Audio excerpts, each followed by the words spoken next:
Hi all, ഇന്നൊരു ചെറിയ study വ്ളോഗാണ്. ഞാനൊരു ഈവനിങ് സ്റ്റഡി വ്ളോഗാണ്. ഞാനൊരു 8 മണിയൊക്കെ ആയപ്പം, ഈവനിങ് എന്ന് പറയാൻ പറ്റില്ല, നൈറ്റ് ഒരു 8 മണിയൊക്കെ ആയപ്പോഴാണ് പഠിക്കായിരുന്നത്.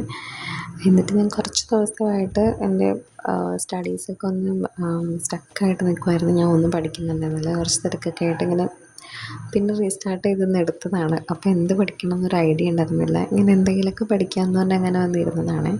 അപ്പോൾ ഞാൻ ഓർത്തു ആദ്യം കുറച്ച് കറണ്ട് അഫയേഴ്സ് ഞാൻ നോക്കിയിട്ട് കുറച്ചായി. അപ്പോൾ എനിക്ക് ഈ വീക്കാണ് എക്സാം ഉള്ളത്.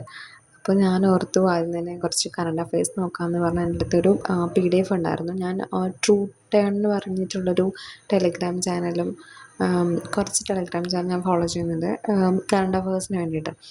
നല്ലൊരു ചാനലാണ് കറണ്ട് അഫയേഴ്സൊക്കെ കിട്ടാൻ വേണ്ടിയിട്ട്. നിങ്ങൾക്കും നല്ല ഹെൽപ്ഫുള്ളായിരിക്കും. അപ്പോൾ അതിൻ്റെ ജാനുവരി തൊട്ടുള്ള എന്തൊരു കറണ്ട് അഫയേഴ്സിൻ്റെ ഡെയിലി കറണ്ട് അഫയേഴ്സ് അവർ PDF ഇടും. പിന്നെ അല്ലാതെ ജാനുവരി തൊട്ടുള്ള ഈ ഒരു മന്ത് വരെയുള്ളത് കിടക്കുന്നുണ്ടായിരുന്നു ഒരു PDF. അപ്പം ഞാൻ അതെടുത്തിട്ട് ഒരു 20 PDF അല്ല സോറി 20 കറണ്ട് അഫയേഴ്സ് നോക്കി. അപ്പം ഞാൻ ഓർത്തത് ഇന്ന് അത് അത്യാവശ്യം ഒരു നല്ല വലിയൊരു PDF ആയിരുന്നു. എല്ലാം ഇമ്പോർട്ടൻ്റ് ആയിട്ടുള്ള കാര്യങ്ങളൊക്കെ മാത്രം ആഡ് ചെയ്തിട്ടുള്ളൊരു PDF ആയിരുന്നു കേട്ടോ.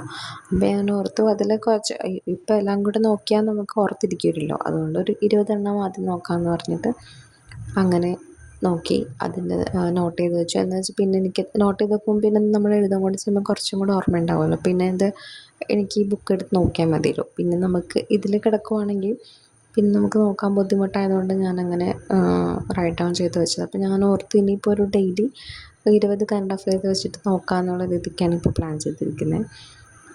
കുറച്ച് ദിവസമായിട്ട് നോക്കുന്നേ ഉണ്ട്. എനിക്കൊന്ന് 2 വീക്കായിട്ട് എൻ്റെ പഠിത്തം മൊത്തം കംപ്ലീറ്റ് മുടങ്ങി കിടക്കുമായിരുന്നേ. അപ്പം അതിൻ്റെ ബുദ്ധിമുട്ടുണ്ട്. പിന്നെ ഇന്നിപ്പം പിന്നെ റീസ്റ്റാർട്ട് ചെയ്യാനിരുന്നതിൻ്റെ. അപ്പോൾ ഈ നോക്കിയതിൽ ഒരു കറണ്ട് അഫെയർ പറഞ്ഞുതരാവേ. ISROയുടെ ഹ്യൂമൻ സ്പേസ് ഫ്ലൈറ്റ് സെൻറ്ററിന് HSFCക്ക് വേണ്ടിയിട്ട് സ്പേസ് മെഡിസിൻ ഗവേഷണത്തിന് നേതൃത്വം നൽകുന്ന സ്ഥാപനം ഏതാണെന്നുള്ളൊരു കറണ്ട് അഫെയർ നിങ്ങൾക്ക് അറിയുന്നതാണോ? ഞാൻ ഫസ്റ്റാണ് കേൾക്കുന്നത്. ശ്രീ ചിത്ര തിരുനാൾ institute four medical science and technology ആണ്.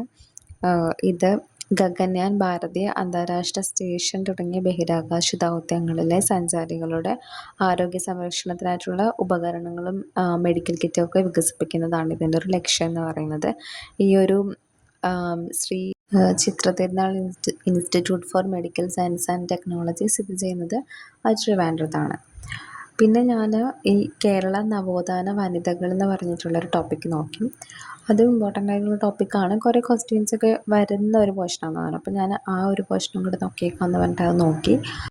അതും കൂടെ നോക്കിയിട്ട് മാത്സും കൂടെ നോക്കണമെന്ന് എൻ്റെ ഒരു ഐഡിയയിലുണ്ടായിരുന്നു. പക്ഷേ എനിക്ക് ഇത്രയും നോക്കിയപ്പോൾ തന്നെ മടുത്തു. എന്ന് വെച്ച് ഞാൻ പറഞ്ഞല്ലോ, ഒന്ന് റീസ്റ്റാർട്ട് ചെയ്തതിൻ്റെ ഒരു ബുദ്ധിമുട്ട്, എനിക്ക് പഠിക്കാനിരിക്കുന്നതിൻ്റെ ബുദ്ധിമുട്ടുണ്ടായിരുന്നു. ഇതിനെ ഞാൻ കണ്ടിന്യൂസ് ആയിട്ട് പഠിക്കാൻ ഇരുന്നില്ല കേട്ടോ. ഞാൻ ബ്രേക്ക് എടുത്തിട്ട് പിന്നെയാണ് ഇരുന്നത്. അപ്പോൾ ഈ ഒരു ടോപ്പിക്ക് നോക്കി. ഇത് നമുക്ക് നവോത്ഥാനത്തിൽ വരുന്ന ഒരു പോർഷനാണ് ഈ ഒരു കേരള നവോത്ഥാന വനിതകൾ എന്ന് പറയുന്നത്.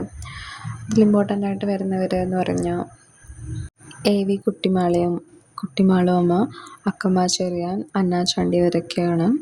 അപ്പോൾ തിരുവിതാംകൂറിൻ്റെ ഝാൻസി റാണി എന്നറിയപ്പെടുന്ന ആരാന്നറിയാമോ? തിരുവിതാംകൂറിൻ്റെ ഝാൻസി റാണി എന്നറിയപ്പെടുന്നത് അക്കമ്മ ചെറിയാനാണ്.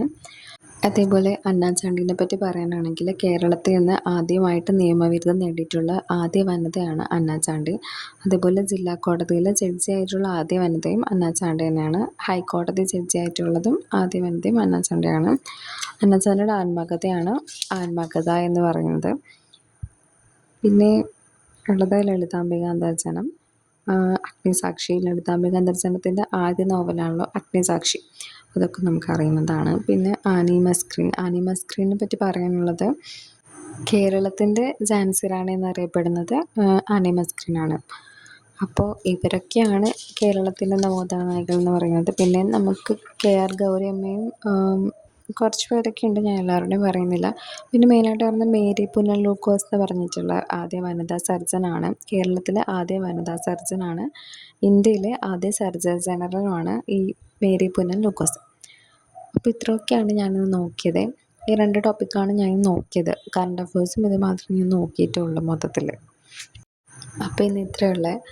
എനിക്ക് സാറ്റർഡേ ആണ് എക്സാം. സാറ്റർഡേ എക്സാം എഴുതുന്ന വേറെ ആരെങ്കിലും ഉണ്ടെങ്കിൽ കമൻറ്റ് ചെയ്യണേ. പിന്നെ എപ്പോഴും പറയുന്ന പോലെ തന്നെ വീഡിയോ ഇഷ്ടമായ ചാനൽ സബ്സ്ക്രൈബ് ചെയ്യാനും ലൈക്ക് ചെയ്യാനും മറക്കരുത്. Thanks for watching.